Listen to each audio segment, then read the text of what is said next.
This is a story of place and space. My difficult knowledge is centered around a place that meant something, represented something, and a space that welcomed it. That space has now become irreconcilable.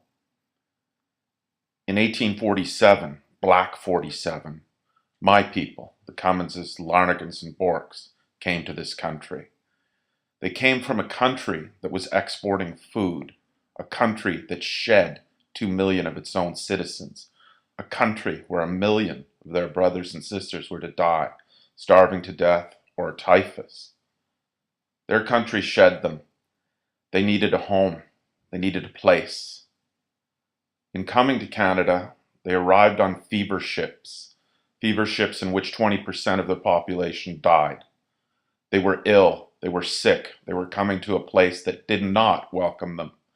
When they did arrive to Montreal, 6,000 of them died of typhus on the shores of Point St. Charles, Griffintown, and Goose Village.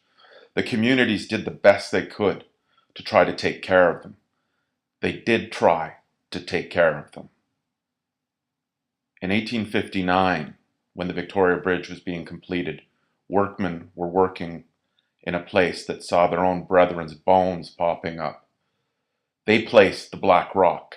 They built it, they constructed it, and they placed it. They put it in a place that was surrounded by the Irish communities of Griffintown, Point St. Charles, and Goose Village. This is that space now.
I'm half French, half Irish, and I'm a Montrealer. Preserved from desecration the remains of 6,000 immigrants who died of ship fever. This stone is erected by the workmen employed in the construction of the Victoria Bridge in 1859. So here's where 6,000 people are buried who came to Montreal as immigrants. And why didn't you ever bring me here and show me this? I don't know, actually. Aren't you a history teacher? Yeah. I'll tell you what I didn't tell my daughter. This space has become so marginal, it no longer honors the place where these folks died. As a member of the Irish community, that shames me. This site is fundamentally the most important site and anchors Irish memory in Montreal, and I couldn't think of a more forlorn space. And even those poor guys who worked the port over here, that's their memorial. They fought and died in World War I and II. And the community has left this area. Nobody takes care of this rock. It was said once that the Irish don't like remembering the dead because they're too busy living. I don't think that's true. The Irish like to remember concrete, building, digging canals. They'll remember their suffering. But the Irish certainly have an issue remembering the family. And they always have historically. Now, my dream is centered not in remembering concrete, bricks and mortar memory. My dream is centered somewhere else. It's in Griffintown.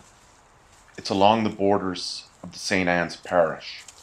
There's a small park there, a park that in the next 10 to 15 years is going to be reborn.